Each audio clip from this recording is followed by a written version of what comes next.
దీంట్లో మన యొక్క గ్రామంలో ఉన్న మంత్లీ ఇన్కమ్ అనేది బాగా ఎంత ఖర్చు పెడతామో తెలుసా అని ప్రతిదీ ఇందులో సార్ ఉదయం చేసినప్పటి నుంచి నైట్ వరకు మనకు మన పిల్లలకు ఏం కావాలో ఎట్లా కావాలా దానికి ఎంత ఖర్చు పెడుతున్నామని తెలిస్తే మొత్తం 90% కార్పొరేట్ సంస్థలకి మనం డబ్బులు కడుతున్నాం.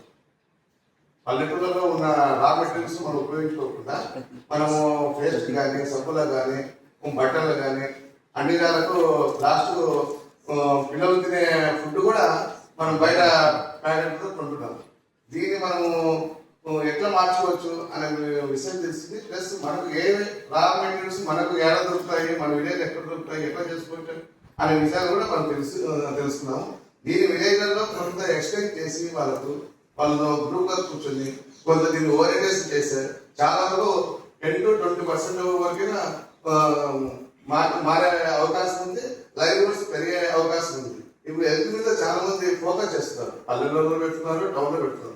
ఆ హెల్త్ చిన్నపిల్లలకు కొద్దిగా మనం ఫోకస్ గా పేరెంట్స్ ద్వారా చెప్తే వాళ్ళ బాక్స్లో కుర్కీలు చాక్లెట్లు అవన్నీ ఇస్తారు. దానివల్ల మనం పల్లెలో పండించే పండ్లు అవన్నీ ఒక బాక్స్లో పెట్టి ఇచ్చేదాన్ని మనం ఏర్పాటు చేస్తూ ఉంటే ఆటోమేటిక్గా మనకు కల్టివేటెడ్లో ఏం జరుగుతున్నాయి అవి పిల్లలకు ఆరోగ్యానికి ఉపయోగపడుతుంది. ప్లస్ మనకు ఎక్స్పెన్స్ కూడా తగ్గుతుంది. దీనివల్ల ఆ విషయాలన్నీ చాలా వరకు నేను తెలుసుకున్నాను.